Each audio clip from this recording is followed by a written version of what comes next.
অনেক যুবক ভাবে গার্লফ্রেন্ড আমার আপন বেটা, জায়গা মতো বাস খাইলে বুঝবা আপন কারে হয়। মেয়েরা প্রেম করার সময় প্রেম করে একটার লগে, বিয়ে করে আর একটার লগে। আর বিপদে পড়লে বুঝবা বাপ মা ছাড়া পৃথিবীতে আপন বলতে আর কেউ নাই যুবক ভাড়া। আমি আসিফ তো দেখ, তোমাদের কাছে তো অ্যান্ড্রয়েড ফোন সবার আছে, আমি তো এখন দামি দামি ফোন চালাই। আমার কাছে তো একটা সময় কিছুই ছিল না। তা আমার একটা কথা মনেই পড়ে গেল, বলবো মুরব্বী আব্বাজান, বলা যাবে? আচ্ছা, আমার বয়স যখন মেবি এই কত হবে, 16, 17, 18, এক্স্যাক্টলি লাইক দ্যাট। তো আমার অ্যান্ড্রয়েড ফোন খুব পছন্দ ছিল। আরে যুবক মানুষ তো বদমাইশ তো করতে মন চাইবে, খুবই স্বাভাবিক। তো আমার আব্বা আমাকে বলেছে, আসিফ একদম খবরদার আব্বা, ভুলেও ফোন চালাবো না, তুমি বড় হও, তুমি বড় ইসলামিক স্কলার হয়ে যাও, তুমি মাস্টার্স কমপ্লিট করে ফেলো, তোমাকে আমি আব্বাই ফোন কিনে দেবো। এটা আমার মুরব্বীরা ভালো বুঝবেন, আমি জানি মুরব্বীরা ভালো বুঝবে কথাটা। তো আমি ভাবছি যে তোমার কথা আমি শুনি, খালি টাকাটা হোক আমার। তো আব্বা আমাকে মাসিক খরচ দেয়, প্রত্যেক মাসে 500, 1000 যা হয় দেয়। তো আমি টাকাগুলো বাঁচিয়ে বাঁচিয়ে বাঁচিয়ে বাঁচিয়ে কোনো মতে মেবি এটার দাম 6 থেকে 7 হাজার টাকা হবে এরকমই। খুব লোকন মানে লুকায় লুকায় কোনো মতে কিনে রেখে দিয়েছি, মোটামুটি 1 মাস চালিয়েছি। কে যেন বদমাইশ করে বাপের কানে দিয়ে দিয়েছে যে আসিফ কিন্তু মোবাইল কিনেছে। তা আমি বাসায় আসছি, আব্বা বলছে, আসিফ আব্বু এদিকে আসো।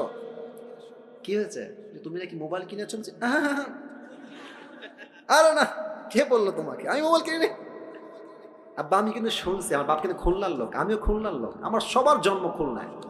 বলছে, আব্বা তুমি কেনছো? আমি কিন্তু শুনছি। ওয়ানে দাও, আমার বাড়ি করে দাও। আব্বা আমি কিনি নাই, এই মিথ্যা কথা, তোমার কিটা কইছে? আমি কিনি নাই। আমার বলছে, আমি জানি কিনেছো, বের করো। আমি বলছি, আমি এই ফোন তোমাকে দিব না। বিশ্বাস করো না, আমার বয়স প্রায় 25+, প্রায় 30-এর কাছাকাছি। আমার আব্বা জীবনে আমাকে কোনোদিনও মারে নাই, কোনোদিনও একটা এমনিও করে নাই। পুরো বছরে একটা দিন মাহফিল, আমি থাকবো মাত্র 1-1.5 ঘন্টা। যদি আপনি আমাকে দেখতেই না পারেন তো সারা জীবন আফসোস থেকে যাবে। আজকে আমি চাই না কোনো বিশৃঙ্খলা হোক, আমি চাই না আমাকে দেখতে কোনো অসুবিধা হোক। একদিন এসেছি, কবে আবার আসবো এ তো সির্ফ আল্লাহকে মালুম হ্যায়। তো আমরা চাই আজকের মাহফিলটা আসছিও ভালোবাসা নিয়ে বিদায় নিব আমরা সবাই। বলেন সবাই ইনশাআল্লাহ। আমার যুবক ভাইয়েরা কেমন আছেন আপনারা সবাই? আলহামদুলিল্লাহ। আপনারা সবাই একবার ডানে বামে তাকান, সবাই তাকান। আচ্ছা, এবার আমার দিকে তাকান।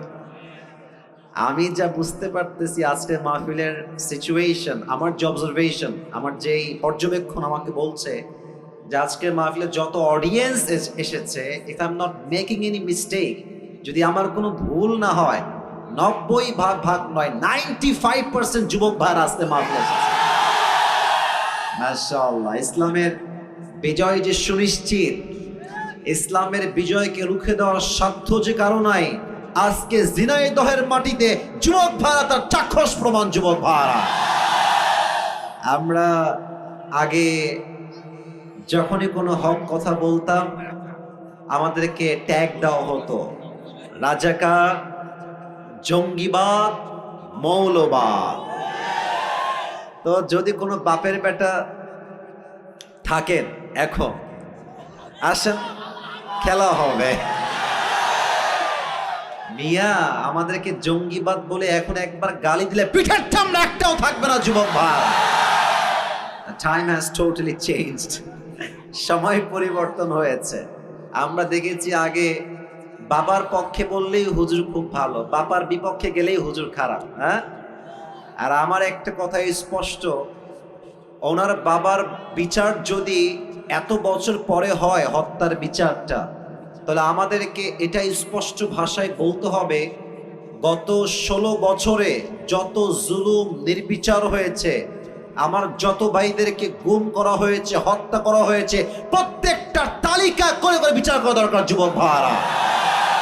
আমরা এই দেশে ইনসাফ ভিত্তিক রাষ্ট্র চাই। তবে হ্যাঁ, কিছু কথা আপনাদের সবাইকে জিজ্ঞেস করতে চাই। যদি ইমানের জোর থাকে বলবেন, যদি ইমানটা খুবই দুর্বল হয় কথা বলবেন না। বলেন সবাই, আজকের মাহফিলে কথা শুনতে কোনো ভয় লাগছে আপনার? আমরা ঝিনাইদহের সন্তান, আমরা কাপুরুষের সন্তান নই, আমরা সব বীর পুরুষের সন্তান। আমাদের কথা একটা, আল্লামা দেলোয়ার হোসেন সাইদি হুজুরের নাম শুনছেন না আপনারা সবাই? হুজুর বলতেন যে বিড়ালের মতো 500 বছর বেঁচে থাকার কোনো দাম নাই, সিংহের মতো 1 ঘন্টা গর্জন দিয়ে আমরা বাঁচতে চাই। আমি আজ খুব তিতা সত্য কথা আমার ওয়াজের ভূমিকায় বলবো, অনেকের হজম করতে একটু কষ্ট হবে, তাই আগে একটু ঢোক গিলে না, পরে গিয়ে যেন বললেন না যে আসিফ হুজুর খুব লোকটা সুবিধার না। আসলে কথা হচ্ছে হক কথা বরদাস্ত করার মতো যোগ্যতা সবার থাকে না। আমি কিছু তিতা হক কথা বলছি। প্রথম কথা, এখানে এই কথা বলে কি ওখানে না, হাসি না, একদম হাসি না। না, ঝিনাইদহের মানুষ ভালোবাসার জায়গা ভালোবাসা, আদবের জায়গা আদব। এটা মাছের বাজারের তাফসীর প্রোগ্রাম। আপনি ইচ্ছা মতো ওখান থেকে যে কেউ ডাকতে পারবেন না, প্লিজ বোঝার চেষ্টা করেন। এখানে অনেক মিডিয়া আছে, এটা কালকে বদনাম হয়ে যাবে, মেহেরবানি করে। আমি আপনার পায়ে হাত রাখলাম, যান, এর চেয়ে বড় বিনয়ী আমি আর হতে পারছি না। পায়ে হাত রাখলাম, কিপ কোয়াইট, একদম চুপ থাকেন। আমি যা বলি মনোযোগ দিয়ে শোনেন। 1 নাম্বার কথা, এখানে অনেক দলের ভাই থাকতে পারেন, অনেক দলের লোক, যে কোনো দলের লোক হতে পারেন। আমি আসিফের কিছু কথা আছে, এটা হচ্ছে আমার ব্যক্তিগত চিন্তা।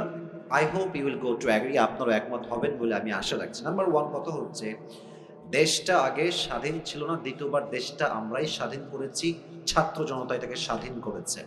আমরা ঠিকটা আপনি পয়েন্টে বলেন, এখন আপাতত চুপ থাকেন, যে পয়েন্টে বলবেন সেই পয়েন্টে বুঝে বলবেন।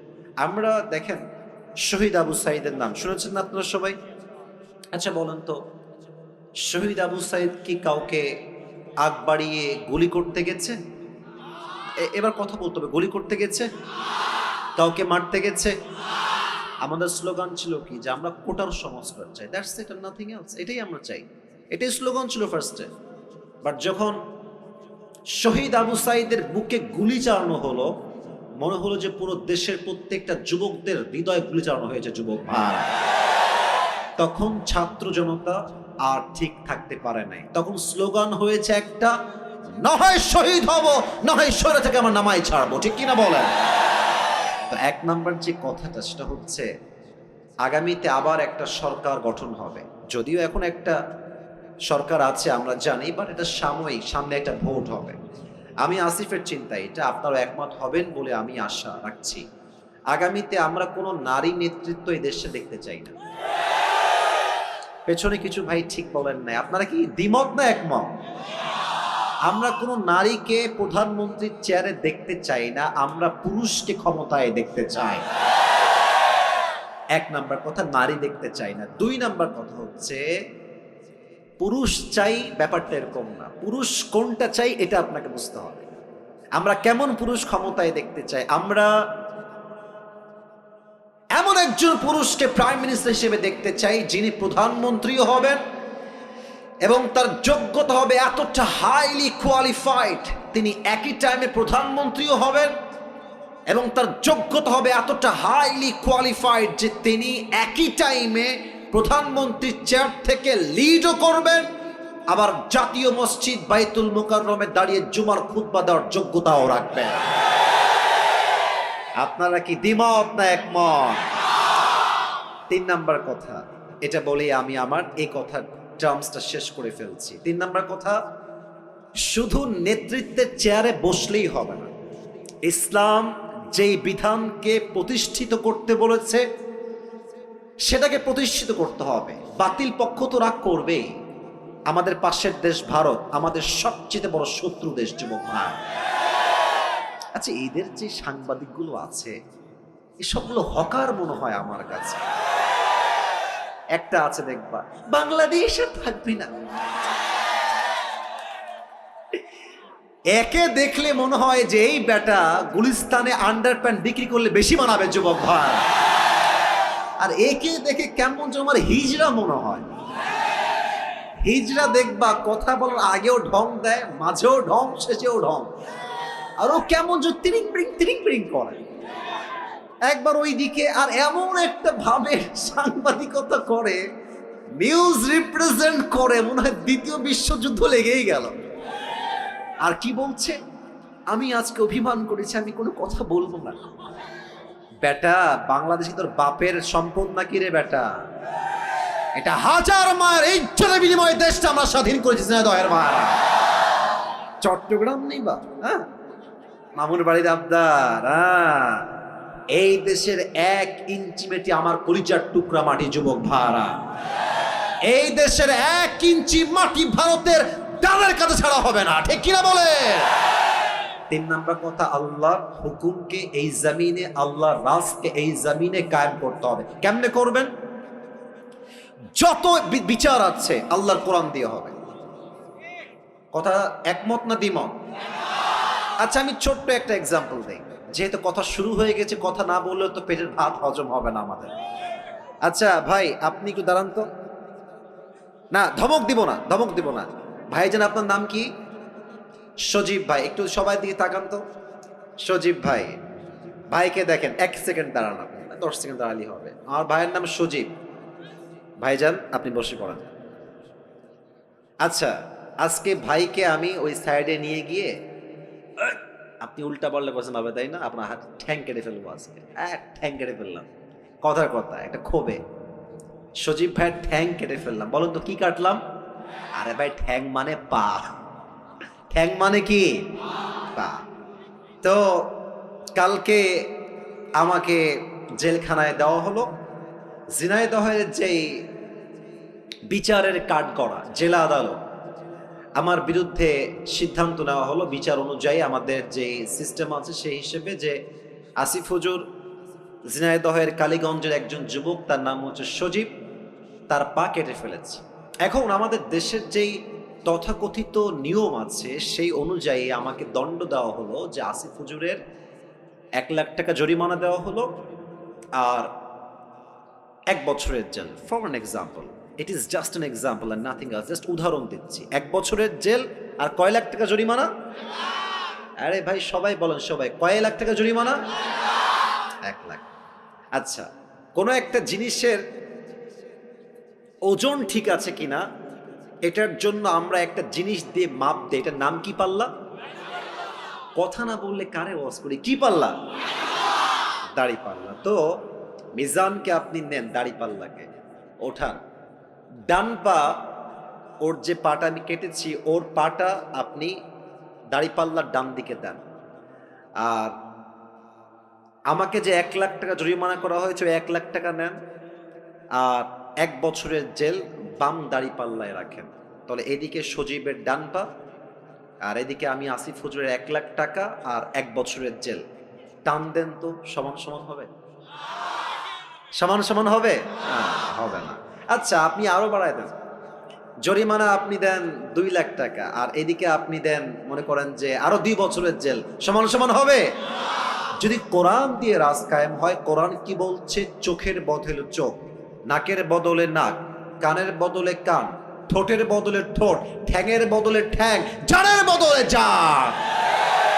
ওর ঠ্যাং জানি কেটে ফেলেছি, ওর ঠ্যাংটা ডান পাল্লায় দেন আর আমার ঠ্যাংটাও কেটে ফেলেন, বাম পাল্লায় দেন, টান দেন, দেখবেন সমান সমান হয়ে গেছে। তাহলে এই দেশে যদি আপনি ইসলামের রাজ কায়েম করেন, কোরআনের রাজ কায়েম করেন, পুরো দেশটাই সোনার দেশ হয়ে যাবে। আমার 2 বছর আগে আল্লাহ তাআলা আমাকে উমরাহ করার একটা সুযোগ দিয়েছেন, আলহামদুলিল্লাহ। আমি নবীজির রওজায় গিয়েছি, মক্কায় গিয়েছি, মদিনা আমি ভিজিট করেছি। তা আমার এখনো মনে আছে, মদিনায় যখন আমি গেলাম ফর দ্য ফার্স্ট টাইম, তখন বাজে রাত 2টা বা 3টা। আমি এয়ারপোর্টে ল্যান্ড করেই মদিনায় চলে আসছি, নবীজির রওজার সামনে। এই সোনামণি, বসো বসো বসো। এ নতুন নাকি রে? এখনো যাইতেছে? বস রে, বসো। না না না, যাও, যাবে না, বসো। ওয়াশরুম সব পরে হবে, বসো। ওকে ধরে বসো। না না না, এত সোজা? আরে বাড়ি কোথায় রে? বাড়ি কোনে ভাই? বসো ভাই, ওনে বসো ভাই, কোনে যাওয়া যাবে না ভাই, বসো। সবাই একটা কাশি দেন। কি সাহস রে, তাফসীর শুরু করলাম না উঠে যাচ্ছে রে। সবাই একটা তাকবীর দেন, লিল্লাহি তাকবীর। তো আমি যখন নবীজির রওজার সামনে ঘুমালাম, 2য় দিন বাদ এশার ঘুমায় গেলাম, এশার নামাজ পড়ে। তো আমার আইফোন, আমার অ্যান্ড্রয়েড ফোন, আমার মানি ব্যাগ, আমার রিয়াল, পাসপোর্ট সব আমার বুকের ডান পাশে আমি রাখলাম। ওপেনলি ঘুমায় গেলাম নবীজির ঠিক রওজার সামনে। আইফোন রাখা, অ্যান্ড্রয়েড ফোন রাখা, টাকা রাখা, রিয়াল রাখা, বাংলাদেশি টাকাও সেখানে ছিল, মানি ব্যাগ ছিল, পাসপোর্ট সব ওখানে রাখা আমার। তা আমি ঘুমালাম ঠিক এশার নামাজের পরে। ভেবেছিলাম তাহাজ্জুদ পড়বো উঠে, বাট এত শান্তির ঘুম নবীজির রওজার সামনে এসেছে, আমার ওই ফজর আজানের সময়ই ঘুম ভেঙেছে। তো আমি যখন ঘুম থেকে উঠে ঠাস করে উঠছে লাফ দিয়ে, তো দেখছি যে আমার আইফোন যেখানে ছিল ওখানেই আছে, টাকা টাকার জায়গায় আছে, ওয়ালেটের জায়গায় আছে, রিয়ালের জায়গায় আছে, পাসপোর্টের জায়গাতেই আছে। আমার তখন মনে হলো যে কোথায় আইফোন, আমাদের দেশে আন্ডারপ্যান্ট রেখে ঘুমালেও দেখবেন চুরি হয়ে গেছে। তো সৌদি আরবে আল্লাহর কোরআনের সব আইন কায়েম হয় নাই, কিছুটা আইন কায়েম হয়েছে। সৌদি আরবে এই নিয়ম আছে, ওয়াসারিকু ওয়াসারিকাতু ফাকতাউ আইদিয়াহুমা জাযাআন বিমা কাসাবা নাকালাম মিনাল্লাহ। যদি কেউ চুরি করে ফেলে সঙ্গে সঙ্গে cut down his right hand, হাত কেটে ফেলো। এই জন্য সৌদিতে অন্য পৃথিবীর প্রত্যেকটা দেশের চাইতে চুরির সংখ্যা কম, শান্তি বেশি। যুবক ভাইরা ঠিক কিনা বলো? কয়েকটা আইন দিয়ে যদি দেশটা এত শান্তি হয়ে যায় কোরআন আইন দিয়ে, আমার তো বিশ্বাস যদি আগামীকাল এই দেশটা কোরআন দিয়ে চলতে শুরু হয়ে যায়, পুরো দেশের প্রত্যেকটা ইঞ্চি ইঞ্চি মাটি কলের মাটি হয়ে যাবে। জিনাদার ভাইরা, আল্লাহ এই দেশটা আমাদের সবাইকে দেখার তৌফিক দান করে পড়া আমি না, জোরে বলুন সবাই আমি। আচ্ছা, আপনাদের বউ আছে কার কার একটু হাত তুলুন তো। আচ্ছা আচ্ছা আচ্ছা, হাত নামান। আপনাদের বউ নাই, খুব কষ্টে আছেন কারা, একটু হাত তোলা। আচ্ছা, আপনাদের কারো বউ নাই? আমি বিশ্বাস করি না, মিথ্যা না সত্যি? আরে আব্বা বোঝে না রে, ছেলের বিয়ের বয়স হয়ে গেছে। আমার মনে হয় যে এবার শীতকাল যুবকদেরকে বিয়ে দিয়ে একমাত্র শীত দূর করা সম্ভব হবে। যুবক ভাই, আমার আব্বা জানদেরকে পায়ে হাত রেখে বলছি, আব্বা জান, আপনি যদি আপনার ছেলেকে সঠিক সময়ে বিয়ে না দেন, আপনার ছেলে যত ঘাটে পানি খাবে প্রত্যেকটা দায়ভার কিয়ামতে আপনাকে বহন করতে হবে। আব্বা জান, আব্বা জানকে বলে কোনো লাভ নাই গো, সব দোষ বেশিরভাগ মেয়েদের। যুবক ভাই, তুমি মেয়েকে বিয়ে করবা, মেয়ে বলবে যে টাকা আছে, সরকারি চাকরি আছে তোমার। আর কিছু কিছু মেয়ে তো সরকারি চাকরি পাইলে টাকলার সঙ্গে বিয়ের পিড়িতে বসে যায়। আর পেশা হি সব কুছ হ্যায় মেরে দোস্ত। এখনকার মেয়েদের কাছে চরিত্রের চাইতে টাকাটা বেশি ম্যাটার করে। যুবক ভাই, বাসও খাই সে লেভেল। কারণ যেই চরিত্রহীন ছেলেকে আপনি টাকা দেখে বিয়ে করছেন, প্রিয় বোন আমার, উইথ ডিউ রেসপেক্ট বলছে, আমি আসিফ আপনাকে সম্মানের সঙ্গে বলছি, আপনি টাকা পাবেন, ঢাকার গুলশানে ফ্ল্যাট পাবেন, BMW পাবেন, রোলস রয়েলস পেতে পারেন, ডুপ্লেক্স ট্রিপ্লেক্স ফ্ল্যাট পেতে পারেন টাকার জন্য। বাট ওয়াল্লাহি বিয়ের পরে যে আত্মকেন্দ্রিক মনের একটা প্রশান্তি আছে, চরিত্রহীন ছেলের কাছে, বুইড়ার কাছে আপনি সুখ খুঁজে পাবেন না। আল্লাহ প্রত্যেকটা বোনদেরকে বোঝার তৌফিক দান করুন। সকলেই মন খুলে পড়েন আমিন। একটা কোরআন নিয়ে আসতে হবে, একটা কোরআন লাগবে আমার এখানে, খুবই ফাস্ট নিয়ে আসেন। আমরা 3টে তাকবীর দিব সবাই মিলে। প্রথম তাকবীর বিবাহিত ভাইরা, দ্বিতীয় তাকবীর দিবেন আমার প্রিয় সিঙ্গেল ভাইরা। আমি দেখতে চাই হু ইজ মোর পাওয়ারফুল, কার শক্তি কত বেশি। বিবাহিত ভাইরা একটা কাশি দেন, স্লোগানে বেশি জোর পাইনি, আর একবার কাশি দেন বিবাহিত ভাইরা, দেখা যাক কারা পারে। বিবাহিত ভাইরা, it's time for the married people. বিবাহিত ভাইরা তাকবীর দেন সবাই, লিল্লাহি তাকবীর। মোটামুটি চলে, খুব বেশি একটা ভালো না। আচ্ছা, এবার সিঙ্গেল ভাইরা একটা কাশি দাও, ওরে বাবা রে। এবার দেখা যাক কে পারে। বিবাহিত ভাইরা চুপ থাকবেন, সিঙ্গেলদের পালা এবার। লিল্লাহি তাকবীর। বিবাহিত ভাইরা, আই এম সো সরি, আমাকে আপনারা মাফ করে দিবেন, আজকে আমার সিঙ্গেল ভাইরা জিতে গেছে, ঠিক আছে কিনা বলো? আচ্ছা, শেষ তাকবীর দিয়ে মূল ওয়াজের বিষয়ে ফিরে যাব। আমার সবাই মিলে এবার দিবেন, এমন জোরে দিবেন যে আমি আসিফ আমার সবাইকে নিয়ে স্টেজ ভেঙে নিচে পড়ে যাব। সবাই একটা কাশি দেন।